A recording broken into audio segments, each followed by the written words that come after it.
بسم اللہ الرحمن الرحیم وقال ربكم ادعوني استجب لكم ان الذين يستكبرون عن عبادتي سيدخلون جهنم داخرين.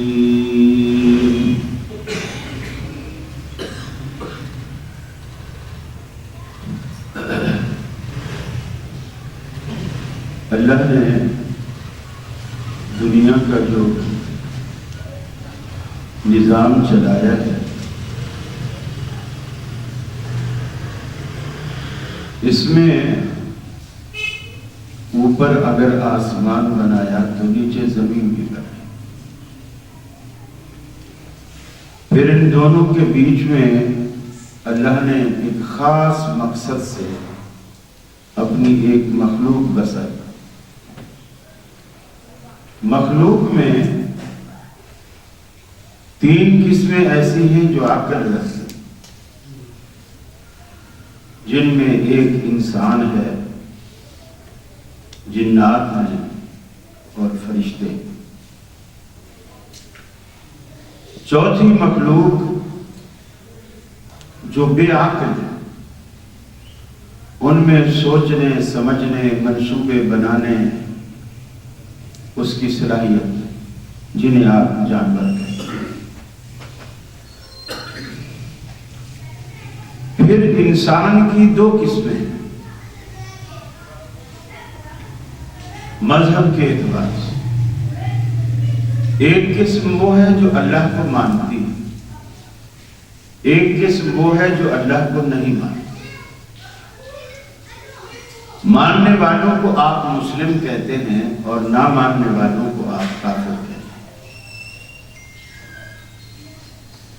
مسلمانوں میں اللہ نے پھر دو قسمیں بنائی. کچھ لوگ وہ ہیں جو اللہ کی توحید کو مانتے ہیں، اس کو ایک مانتے ہیں، اس کی وحدت پر یقین رکھتے ہیں اور وہ موحد کہلاتے ہیں.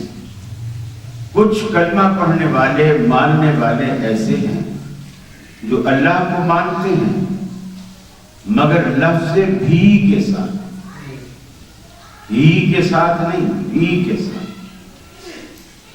آپ پوچھو یہ کام اللہ کر سکتا ہے، بولیں گے ہاں اللہ بھی کر سکتا ہے. گویا دوسرا اس کے ذہن میں موجود ہے. توحید پر پختہ یقین نہیں، مسلم ہے مگر یک جائی نہیں، ہر جائی ہے. اور ہر جائی تو دنیا میں ہمیں بھی پسند نہیں، ہمیں بھی پسند نہیں. وہ دوست دوستی کے قابل نہیں ہوتا جو ہر جائی ہے. وہ بیوی بیوی ہونے کے قابل نہیں ہوتی جو ہر جائی ہے.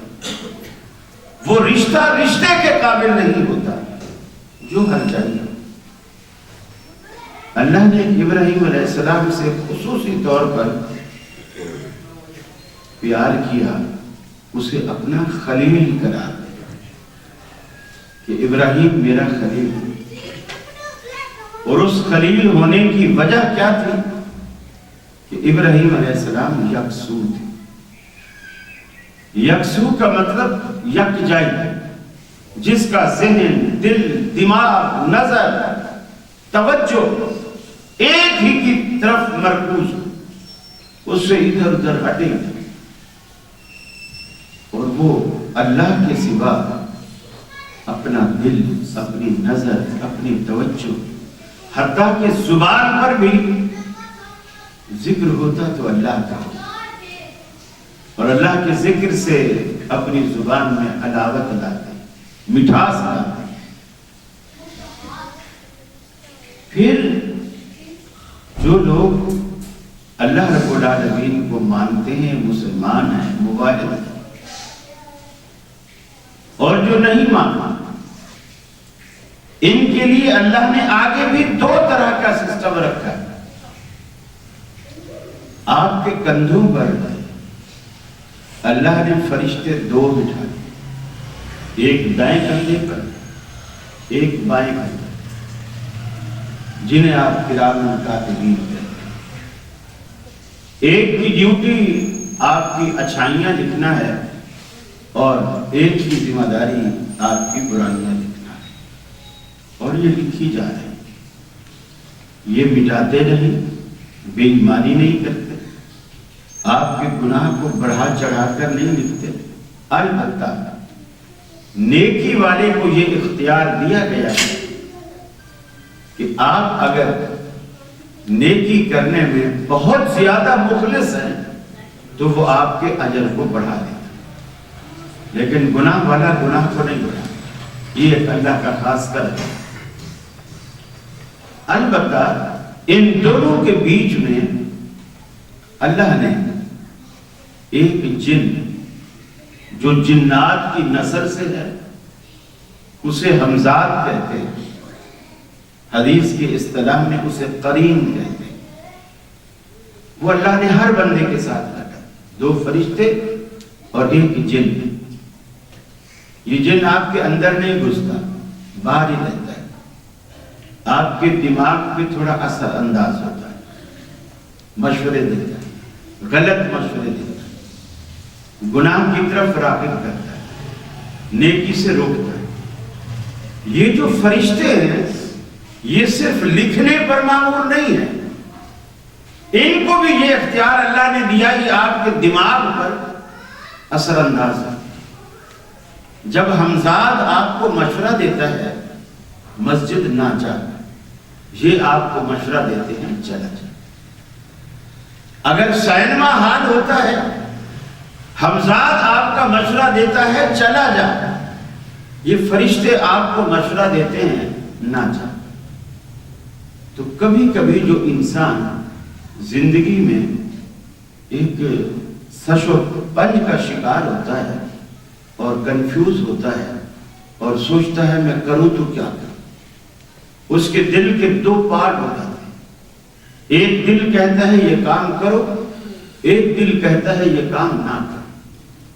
وہ اللہ کے رسول نے فرمایا فرشتے اور ہمزاد کی جنگ ہوتی ہے، وہ کرنے پر مجبور کر رہا ہوتا ہے، دوسرا نہ کرنے پر مجبور کر رہا۔ کمال کی بات دیکھیں، صحابہ نے پوچھا یا رسول اللہ صلی اللہ علیہ وسلم کیا آپ کے ساتھ بھی ہمزاد ہے؟ یعنی ہر بندے کے ساتھ ہے تو آپ کے ساتھ بھی ہونا چاہیے، آپ کے ساتھ بھی ہمزاد ہے؟ آپ نے فرمایا ہاں میرے ساتھ بھی ہمزاد ہے۔ صحابہ نے پوچھا یا رسول اللہ کیا وہ بھی آپ کے دل و دماغ پر اثر انداز ہوتا ہے؟ آپ نے فرمایا نہیں۔ اس نے کوشش بہت کی لیکن میری ایمانی قوت کے آگے اس نے ہتھیار ڈال دیے، اس نے ہتھیار ڈال دیے، میرے آگے وہ بے بس ہو گئے۔ گویا نبی کریم صلی اللہ علیہ وسلم نے ہمیں یہ بھی اشارہ دے دیا کہ اگر تم ایمان میں مضبوط ہو تو یہ ہمزاد تمہارے آگے بھی ہتھیار ڈال سکتا، شیطان کا تجھ پر زور نہیں چلے گا۔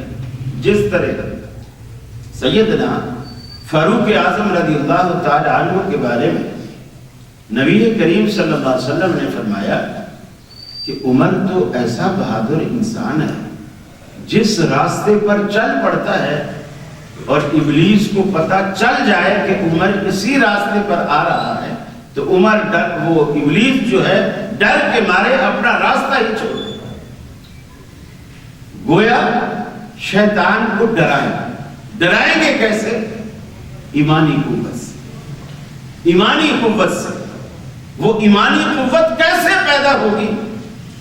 اللہ سے تعلق جوڑنے سے، اللہ سے تعلق رکھنے سے۔ پھر آگے جب انسان مر جاتا ہے اللہ نے اس کے لیے قبر بنائی، قبر میں بھی دو ہی فرشتے آتے ہیں لیکن کندھے والے فرشتے نہیں ہوتے، وہ الگ سے اسپیشل فرشتے ہیں۔ کبھی پروٹوکول کے ساتھ آتے ہیں اور کبھی یعنی پروٹوکول دو طرح سے ہوتا ہے، ایک بیوی آئی تھی اور ایک ایسا کہ آدمی دہشت کے مارے پہلے بھی مرا ہوا ہے پھر مر جائے، اتنے خوف زدہ۔ جیسا جیسا کیس ہوتا ہے ویسے ویسے فرشتے، ویسی شکلیں، اللہ رب العالمین ان دو فرشتوں کے ذریعے جسے آپ منکر اور نکیر کہتے ہیں، وہ دو فرشتے آتے ہیں، سوال آپ سے تین کرتے ہیں: تیرا رب کون ہے، تیرا نبی کون ہے، تیرا دین کیا ہے، اس کے علاوہ کچھ نہیں۔ البتہ بعض روایتوں میں چوتھا سوال دیا ہے۔ وہ چوتھا سوال یہ ہے کہ رسول اللہ صلی اللہ علیہ وسلم کا تعارف اس میت کے سامنے کرایا جاتا ہے، اسے کہا جاتا ہے ایک شخص تھا جس کا نام محمد تھا، اس پر اللہ نے قرآن نازل کیا اور وہ آخری پیغمبر تھا۔ یہ سارا تعارف کرا کے پھر پوچھا جاتا ہے تو ان کے بارے میں کیا جانتا ہے، کیا کہتا ہے؟ وہ کہتے ہیں وہ تو ہمارے پیغمبر تھے۔ اسی روایت سے لوگوں نے دھوکہ کھایا اور کہا کہ مرنے کے بعد رسول اکرم صلی اللہ علیہ وسلم کو ہر قبر میں پیش کیا جاتا ہے، کیونکہ فرشتے سے کہا جاتا ہے کہ تو اس کے بارے میں کیا جانتا ہے۔ تو جب رسول وہاں ہوگا تو پوچھے گا نا کہ اس کے بارے میں کیا جانتا ہے۔ دماغ میں حاضر کیا جاتا ہے تعارف کے ذریعے۔ اب جیسے مثال کے طور پر میں ابھی ہماری مجلس میں عمران خان نہیں ہے، عمران خان نہیں، میں آپ سے ذکر کرتا ہوں یار وہ عمران خان جو پہلے کرکٹر تھے، کرکٹ کھیلتے تھے اور پہلے اس نے برطانیہ کی لڑکی سے شادی بھی کی تھی، پھر اس کو چھوڑ دی، اس سے بچے بھی ہیں، ایسا ایسا کر کے تعارف کرایا اور پاکستان کے وزیر اعظم بھی ہیں۔ تو پھر اب میں آپ سے پوچھتا ہوں آپ ان کے بارے میں کیا جانتے؟ اس سوال کے بعد عمران خان یہاں موجود نہیں ہے، لیکن میں نے ان سے متعلق بات کر کے آپ کے ذہن میں اسے حاضر کر دیا۔ اب جو میں پوچھتا ہوں کہ آپ ان کے بارے میں کیا جانتے ہیں تو آپ کو سمجھ آ جاتا ہے۔ وہ جس نے ریحان خان کو بھی چھوڑا، وہ جو نسوار بھی اسپیشل رکھتا ہے، اور جب سے آیا ہے نسوار بھی مہنگی ہو گئی، اب سارا نقشہ آپ کے ذہن میں آیا۔ یہی معاملہ قبر کے اندر اس چوتھے سوال کا۔ پنکھا نہیں چلے، میں بھی سوچوں کہ مجھے کیوں پسینے آ رہے ہیں۔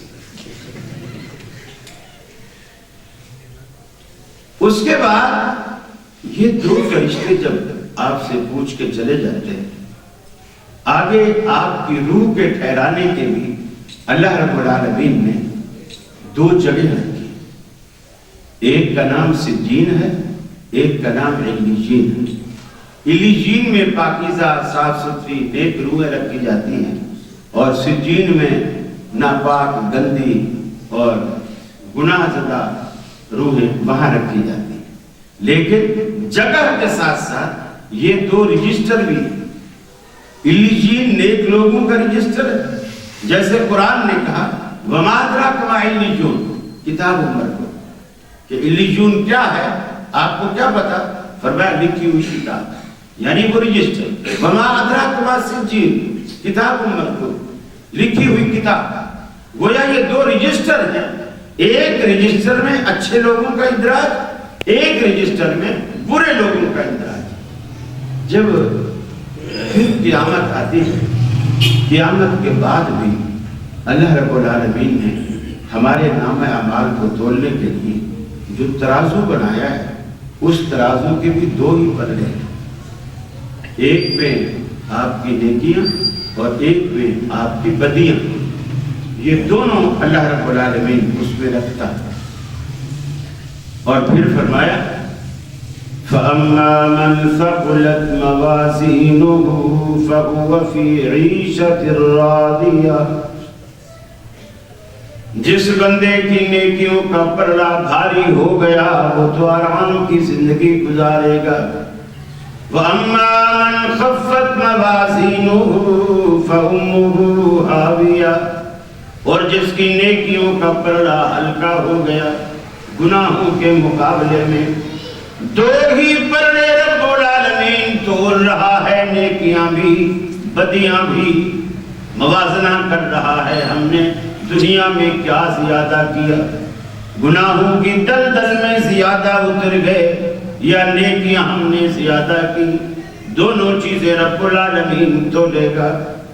اس کے بعد جو نتیجہ نکالے گا اس کا بھی رب العالمین نے دو طریقے رکھے، یا تو دائیں ہاتھ میں ملے گا یا بائیں ہاتھ میں ملے گا۔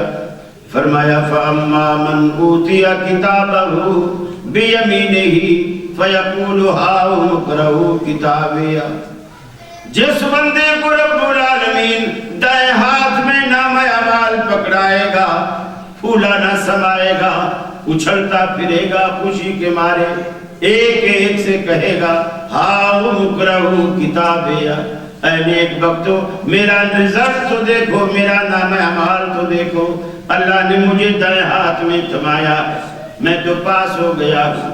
فَأَمَّا مَنْ أُوتِيَ كِتَابَهُ بِشِمَالِهِ فَيَقُولُ يَا لَيْتَنِي لَمْ أُوتَ كِتَابِيَهْ، جس کو رب العالمین بائیں ہاتھ میں نامہ اعمال پکڑائے گا، شرم کے مارے سر جھکائے گا، منہ چھپاتا پھرے گا، کسی کو بتانے کے قابل نہ ہوگا، روئے گا، چلائے گا، کہے گا لم اوت کتابیہ، اے کاش کہ مجھے نامہ اعمال نہ ملتا، میرا رزلٹ نہ نکلتا۔ جس طرح فیل ہونے والے بچے اخبار نہیں خریدتے، رزلٹ نہیں دیکھتے، ماں باپ کو نہیں بتاتے، کس منہ سے بتائیں گے؟ اللہ رب العالمین نے دو طریقے استعمال کیے۔ اس کے بعد جب آپ ان طریقوں سے پاس یا فیل ہو جاتے ہیں، رب العالمین نے آگے بھی دو ٹھکانے رکھے۔ اس کا نام، ایک کا نام جنت رکھا گیا جو رب العالمین کی رضا کا مرکز ہے، ایک کا نام جہنم رکھا گیا جو رب العالمین کی ناراضگی کا مرکز ہے۔ آج اگر دنیا میں رب العالمین کو راضی کر کے آپ رب العالمین کے پاس جاتے ہیں، اللہ رب العالمین کی جنتیں آپ کی منتظر آپ کو ملیں گی، حور و قصور ملیں گی، وہ نعمتیں ملیں گی، دنیا میں ہم اس کا تصور بھی نہیں کر سکتے۔ حتیٰ کہ جنت کے معیار کا یہ عالم ہے، آپ دنیا میں 7 اسٹار ہوٹل بھی اس کے آگے کچھ نہیں، بڑے بڑے خوبصورت لڑکے لڑکیاں ان ہوٹلوں کی ریسپشن پہ آپ دیکھتے ہیں، صرف اس لیے کہ ہوٹل کے معیار کا پتہ چلے کہ جس ہوٹل کے نوکر اتنے خوبصورت ہیں، اندر کا عملہ اور باقی چیزیں کتنی خوبصورت ہوں گی۔ رب العالمین نے آپ کے لیے یہ سارا انتظام کیا۔ اللہ رب العالمین قرآن پاک میں کہتا ہے جنت کے نوکروں کا یہ عالم ہوگا۔ یہ 14-15 سال کے لڑکے اس عمر کے خوبصورت ایسے جنت کے اندر تمہیں نظر آئیں گے، چلتے پھرتے دوڑتے آپ کی خدمت کے لیے، جیسے کسی نے موتیوں کی مالا کا دھاگا توڑ دیا ہو اور موتی سارے فرش پہ بکھر گئے ہو، سارے موتی جیسے فرش پہ بکھر گئے ہو۔ یہ تو جنت کے نوکروں کا حال ہے۔ آپ اس وقت جنت کے مالک بنیں گے، آپ کے حسن کا کیا عالم ہوگا۔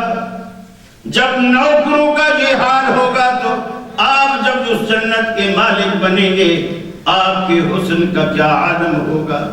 لیکن یہ جنتیں پانے کے لیے، یہ نعمتیں پانے کے لیے اللہ رب العالمین نے دنیا میں کچھ شرطیں رکھ دی۔ میں نے تمہیں مفت میں جنت عطا کی تھی، تمہارے بابا آدم کو مفت والی جنت کی تم نے قدر نہ کی، اب تم دنیا میں جا کر اس کو کماؤ، اس کو حاصل کرو۔ کبھی رمضان میں بھوکے اور پیاسے رہ کر، کبھی آدھی رات کو بستر نرم و نازک چھوڑ کر، کبھی فجر میں بستر چھوڑ کر ٹھنڈے پانی سے وضو کر کے اللہ کے حضور کھڑے ہو جائیں گے، صرف اس کھوئے ہوئے گھر کو پانے کے لیے۔ اللہ قرآن قرآن میں کہتا ہے ان اللہ اشتری من المؤمنین انفسهم واموالهم بان لهم الجنہ۔ اے مسلمانوں، آج جس کو تم اپنا مال کہتے ہو یہ مال تمہارا نہیں، جس کو تم اپنی جان کہتے ہو یہ جان تمہاری نہیں، میں نے تمہارا مال بھی تمہاری جانیں بھی جنت کے بدلے میں خرید لی ہیں۔ آج سے تمہاری جانیں، تمہارے مال، یہ سب کچھ میری ہو گئی اور میری جنتیں تمہاری ہو گئی۔ میرے بھائیوں، یہ سودا مہنگا نہیں، یہ سودا مہنگا نہیں۔ اللہ نے قرآن پاک میں سورہ بقرہ میں بالکل ابتدائی آیات میں رب العالمین نے مومنین کی صفات بیان کرتے ہوئے فرمایا الذین یؤمنون بالغیب ویقیمون الصلاة ومما رزقناہم ينفقون۔ اللہ کا بیان کرنے کا انداز دیکھیے، قرآن کا اسلوب دیکھیے، مما رزقناہم ينفقون، جو ہم نے ان کو دیا ہے وہ اس میں سے خرچ کرتے ہیں۔ اللہ قرآن میں یہ نہیں کہتا کہ اپنا پیسہ خرچ کر، یہ کہتا ہے کہ میرا دیا ہوا پیسہ خرچ کر، پیسہ میرا خرچ کر، ثواب تو لے۔ میرا پیسہ اپنی جیب سے نکال کر کسی فقیر کی جیب میں ڈال دے، میرے پیسے پر ثواب میں نہیں لوں گا، ثواب تجھے دوں گا۔ میرے پیسے سے حج تو کر کے آ، بخشش میں تیری کروں گا، اجر تجھے دوں گا، ثواب تجھے دوں گا۔ دنیا میں یہ شفقتیں، یہ مہربانیاں آپ کو اللہ کے سوا کہیں نہیں ملیں گی۔ اللہ رب العالمین نے دنیا کے اندر کچھ جگہ ایسی بنا دی جہاں رب العالمین آپ کی دعائیں کو قبول کرتا ہے، کچھ شخصیات ایسی بنا دی جن کی دعاؤں کو قبول کرتا ہے، کچھ اوقات ایسے بنا دیے جن اوقات میں اللہ دعائیں قبول کرتا ہے، کچھ اعمال ایسے بنا دیے جن اعمال کے بعد اللہ دعائیں قبول کرتا ہے، کچھ ذکر ایسے بنا دیے جن اذکار کے بعد اگر کوئی بندہ منہ سے کچھ نکالے اللہ رب العالمین ان کی دعاؤں کو قبول کرتا ہے، رد نہیں کرتا۔ اب یہ آپ کا کام ہے، آپ دنیا میں اسے ڈھونڈیے، تلاش کیجئے۔ وہ کون سا وقت ہے؟ اللہ رب العالمین کے حبیب فرماتے ہیں دنیا میں پورے کے پورے دن میں ایک گھڑی اللہ نے ایسی بنائی ہے، پورے دن میں ایک گھڑی رب العالمین نے ایسی بنائی ہے، بندہ کچھ بھی منہ سے نکالے عرش والا فوراً پورا کر دیتا ہے۔ اللہ رب العالمین سے مانگتے رہا کیجئے، بچوں کو بد دعائیں نہ دیا کیجئے، آپس میں لڑائی بھڑائی نہ کیا کیجئے، گالیاں نہ دیا کیجئے، دعائیں دیجئے، دعائیں لیجئے۔ کسی کو کچھ دو گے تو رب العالمین آپ کو دے گا، یہ رب العالمین کا وعدہ ہے۔ آپ دنیا میں آج ہم کتنے پریشان ہیں، ہر گھر میں پریشانی، طلاقوں تک نوبتیں آ جاتی ہیں، رشتے ٹوٹ جاتے ہیں، سگے بھائی بالکل ایسے جدا ہو جاتے ہیں، جینا مرنا سب کچھ ختم کر دیتے ہیں۔ تو میرے جنازے میں نہیں آنا، تو میرے مرے ہوئے شخص کی شکل نہیں دیکھنا، سارا سلسلہ ختم کر دیا جاتا ہے۔ میرے بھائیوں، رب العالمین کہتا ہے تمہارے گھر میں یہ خرابیاں کیوں پیدا ہوتی ہیں؟ ما اصابکم من مصیبت فبما کسبت ایدیکم، ارے جو مصائب اور پریشانیاں تم پر نازل ہوتی ہیں تمہارے ہاتھوں کی کمائی کا نتیجہ ہے، تمہارے کرتوتوں کا نتیجہ ہے، تمہارے گناہوں کا نتیجہ ہے۔ ارے ہم گناہ کرنا چھوڑ دیں تب بھی رب العالمین ناراض ہوتا ہے۔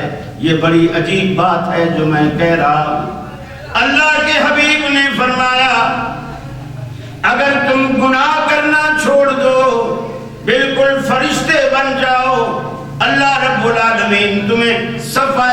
سے مٹا دے گا، تمہاری جگہ اور مخلوق لائے گا جو گناہ بھی کرے گی، پھر رب العالمین کے حضور رب کو منانے کے لیے رونے بیٹھ جائے گی۔ اللہ کو یہ پسند ہے میرے بندے سے جب بھی کوئی خطا سرزد ہو مجھ سے معافیاں مانگے، میرے آگے روئے، میرے آگے گڑ گڑائے، تاکہ میں اس کے آنسو اپنے دامن رحمت سے پوچھوں۔ لیکن یہاں تو دنیا میں اللہ رب العالمین کے سامنے رونے والا کوئی نہیں۔ ساری دنیا آج کہہ کے مار مار کے ہنستی ہے۔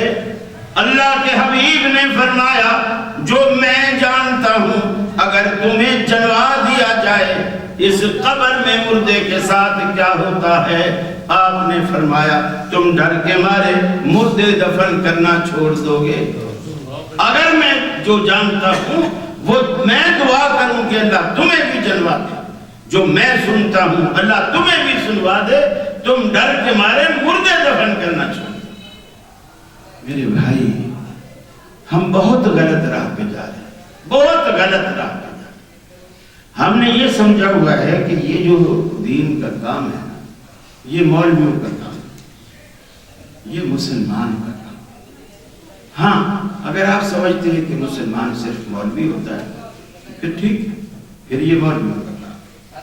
اگر آپ سمجھتے ہیں آپ بھی مسلمان ہیں اور آپ سمجھتے ہیں کہ جنت آپ کو بھی چاہیے تو پھر یہ سب کا کام، جس کو جنت چاہیے یہ سب کا کام۔ اور اللہ رب العالمین نے اتنے پیار بھرے انداز میں، اتنے پیار بھرے انداز میں اللہ رب العالمین نے فرمایا قال ربکم ادعونی استجب لکم، اے میرے بندو مجھے پکارا کرو، میں تمہاری دعاؤں کو، تمہاری پکار کو قبول کرتا ہوں۔ ان الذین یستکبرون عن عبادتی، جو لوگ مجھے پکارنے سے تکبر کرتے ہیں، میری عبادت سے تکبر کرتے ہیں، میرے آگے جھکنے سے تکبر کرتے ہیں، ان کے کپڑوں کی کریزیں ٹوٹ جائیں گی اگر وہ سجدہ کریں گے، اگر وہ اتحیات میں بیٹھیں گے، ان کے کپڑوں کی استری خراب ہو جائے گی۔ بڑی محنت کر کے کاٹن کا سوٹ کلف لگا کر کے پہنا ہے، ساری کریزیں خراب ہو جائیں گی۔ اللہ رب العالمین کہتا ہے جو ایسا سوچتے ہیں سَيَدْخُلُونَ جَهَنَّمَ دَاخِرِينَ، ان قریب ہم ذلیل و خوار کر کے انہیں دوزخ کے اندر رسید کریں گے۔ آپ اگر دوزخ کے عذاب سے بچنا چاہتے ہیں، اللہ رب العالمین نے دوزخ سے عذاب سے بچنے کے لیے ایک ہی طریقہ رکھا ہے، اللہ سے تعلق جوڑیے، اللہ سے یاری لگائیے، اللہ سے رشتہ بنائیے، پھر دیکھیے اللہ رب العالمین کچھ بندوں کی دعائیں قبول کرتا ہے، کچھ اعمال پر اللہ بندوں کی دعائیں قبول کرتا ہے۔ اللہ کے حبیب فرماتے ہیں حضرت اویس کرنی تابعی ہے، صحابی بھی نہیں، اللہ کے رسول کے وقت میں موجود ہے لیکن زیارت کرنے نہیں آیا، صحابیت کا شرف کھو بیٹھا، لیکن رحمت عالم صلی اللہ علیہ وسلم نے فرمایا اے عمر ایک شخص ہے، کرنی ہے، اس کی کمر پہ برس کا ایک داغ ہے جو کم ہوتے ہوتے 1 درہم کے برابر رہ گیا ہے، میرے پاس آنا چاہتا ہے مگر اس کی ایک بوڑھی ماں ہے اور اس ماں کی خدمت کرنے والا اس بیٹے کے سوا کوئی نہیں۔ اللہ رب العالمین نے اس کو ماں کی خدمت کی وجہ سے اے عمر وہ کچھ عطا کیا ہے، اگر وہ اپنی زبان سے کوئی بات نکال دے عرش والا اسے فوراً پورا کر دیتا۔ اے عمر اگر تیری زندگی میں اس سے ملاقات ہو، صحابی کو کہا جا رہا ہے اگر تیری ملاقات ہو اس شخص سے جو صحابی نہیں، اس سے اپنے لیے دعا ضرور کروانا، اس لیے کہ اللہ اس کی دعاؤں کو رد نہیں کرتا۔ میرے بھائی اب وہ کیوں نہیں کرتا؟ ماں کی خدمت کرتے ہیں۔ آج آپ میں سے کتنے لوگ ایسے ہیں جن کی مائیں دکھی ہیں، تنگ ہیں، خصوصاً جب بیٹے کی شادی ہو جاتی ہے، بہو گھر میں آتی ہے، بیٹا رن مرید بن جاتا ہے اور ماں کی ایک نہیں سنتا، ایک نہیں سنتا۔ گھر میں سارے کام ماں نوکرانی کی طرح کرتی ہے اور بہو ملکہ بن کے رہتی ہے۔ اللہ کے حبیب نے جب علامات قیامت بتائی نا تو نبی کریم صلی اللہ علیہ وسلم نے ایک علامت یہ بتائی کہ ان تالد الامۃ ربتہا، کہ تو دیکھے گا کہ لونڈی اپنے آقا کو چلے گی، لونڈی اپنے آقا کو جنم دے گی۔ اس کا مطلب یہ تھا کہ جو ماں کی اولاد ہوگی، یعنی ماں کو وہ لونڈی بنا کے رکھے گی اور اس کی جو ماں ہوگی وہ آقا بن جائے گا، سردار بن جائے گا۔ آج ہم دیکھ رہے ہیں دنیا میں یہ علامت تو پوری ہو چکی ہے اور بہت پہلے سے پوری ہو چکی، خصوصاً کالجز یونیورسٹی کی لڑکیاں سارے کام ماں سے کراتے، بس آرڈر چلائیں گے، صبح 8 بجے میری بہن آئے گی، مجھے شوز پالش چاہیے، ناشتہ وقت پہ چاہیے مجھے، 7:30 بجے میں اٹھ جاؤں گی، اور ہاں 7:30 سے 1 منٹ بھی پہلے مجھے نہیں اٹھانا۔ یہ سارے ماں پہ آرڈر چلتے ہیں اور ماں بیچاری وہ سب مانتی چلی جاتی ہے۔ اس شخص کو اویس کرنی کو اللہ کے رسول صلی اللہ علیہ وسلم فرماتے ہیں اللہ نے یہ اعزاز دیا ہے صحابیت کا رتبہ ہونے کے بعد صرف ماں کی خدمت کی وجہ سے۔ کچھ جگہیں ایسی ہیں، مثال کے طور پر یہ مسجد ہے، مسجد بھی قبولیت کی جگہ ہے۔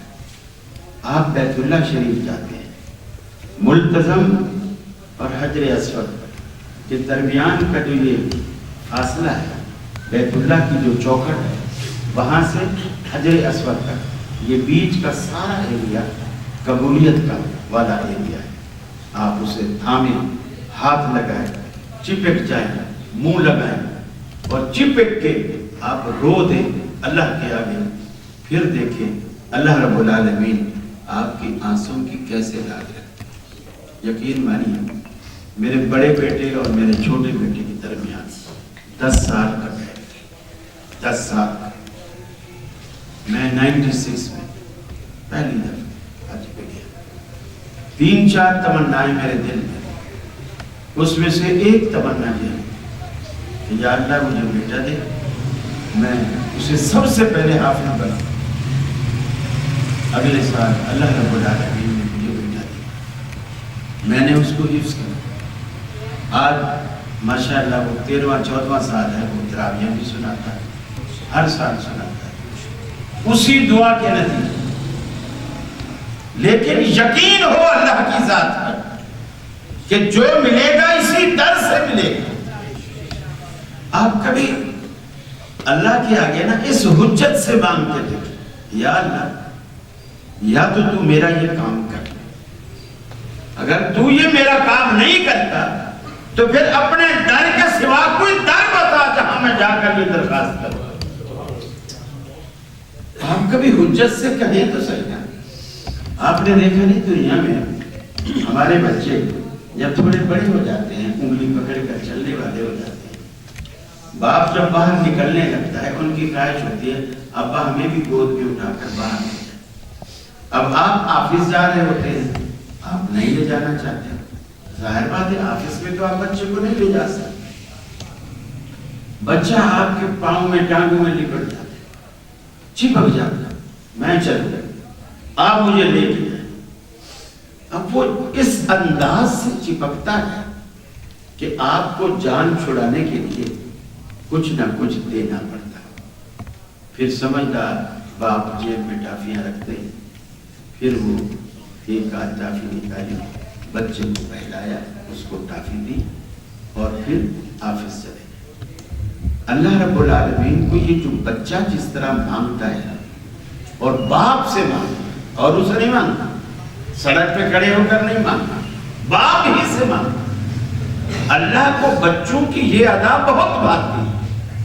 کہ بندہ صرف مجھ سے مانگے اور لپٹ کے مانگے کہ یا اللہ بس میں جاؤں گا ہی نہیں یہاں سے جب تک تو دے جائے۔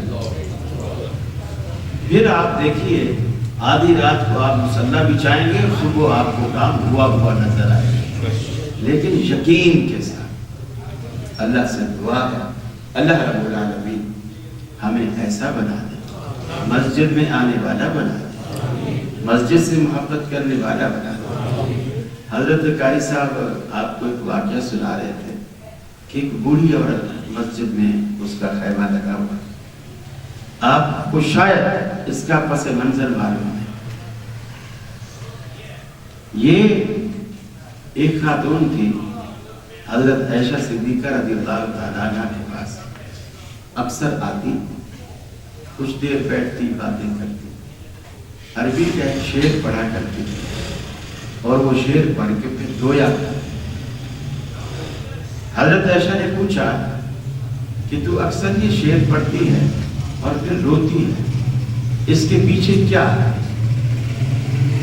اس نے کہا، اپنے قبیلے کا نام لیا کہ میں غریب عورت تھی اور میں اپنے قبیلے میں ایک گھر میں نوکرانی تھی، اور میری نوکری یہ تھی کہ وہ مالدار لوگ تھے، ان کا ایک بچہ تھا، اس کو بہلانا، رونے نہ دینا، اس کے ساتھ کھیلنا، اس کو نہلانا، اس کے کپڑے بدلنا، یہ سب میری ذمہ داری۔ ایک دن میں نہلا رہی تھی تو بچے کے گلے میں ایک ہار تھا جو سرخ رنگ کے موتیوں کا تھا اور وہ قیمتی تھا۔ میں نے نہانے سے پہلے اس کے گلے سے نکال کے برابر میں رکھ دیا اور میں بچے کو نہلا دیا۔ ایک چیل آئی اور اس ہار کو اٹھا کر، وہ یہ کیونکہ سرخ رنگ کا تھا، چیل یہ سمجھی کہ یہ کوئی گوشت کی کوئی چیز ہے، اس کو اٹھا کے گئے۔ وہ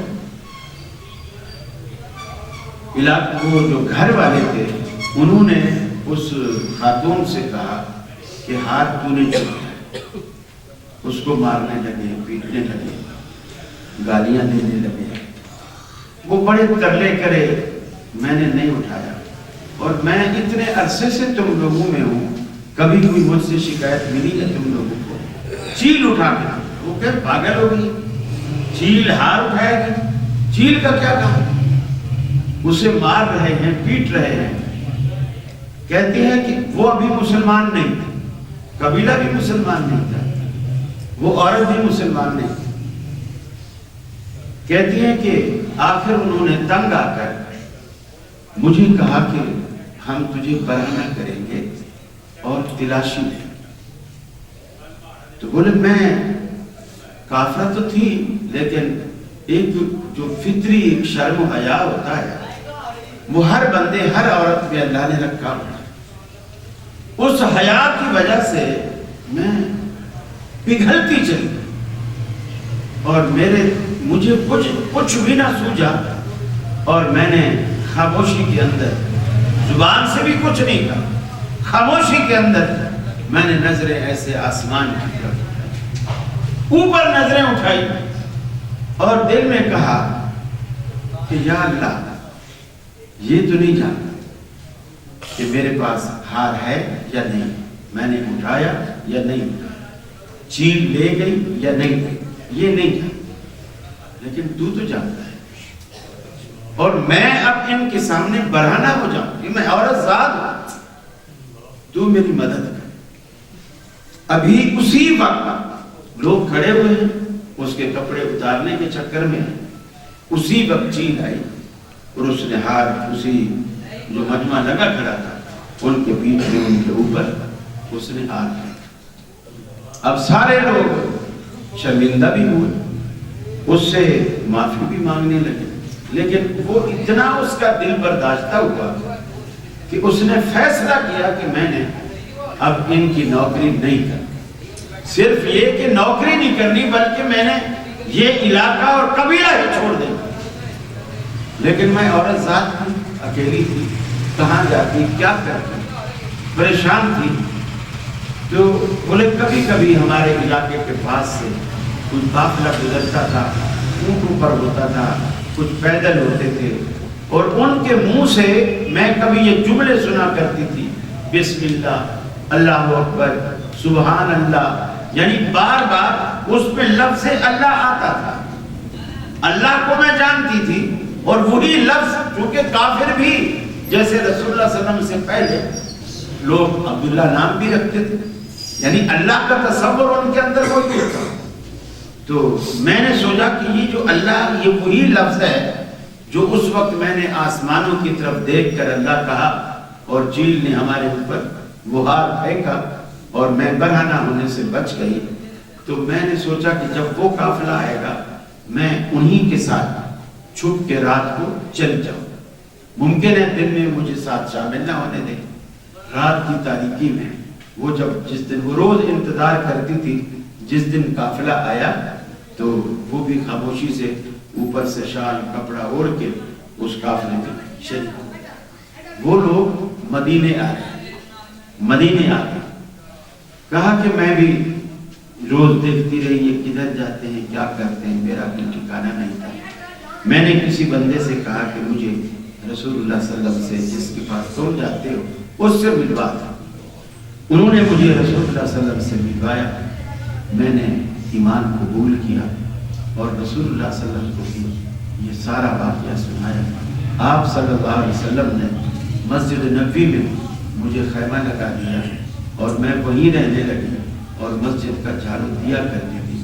آگے کا واقعہ حضرت قاری صاحب نے آپ کو سنا دیا۔ یہ وہی خاتون تھی جس کا غیبانہ جنازہ قبر پہ جا کر اللہ کے رسول صلی اللہ علیہ وسلم نے ادا کیا۔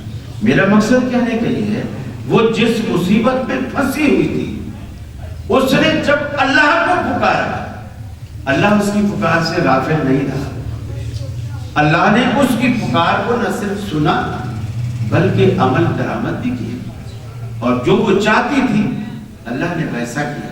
بس آپ اگر اسی طرح یقین کر لیں اللہ کی ذات پر، اللہ آپ کے بگڑے کام سارے سنوار دے گا۔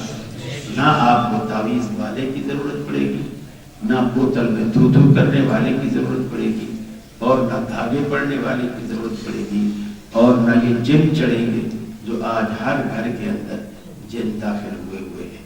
وآخر دعوانا ان الحمد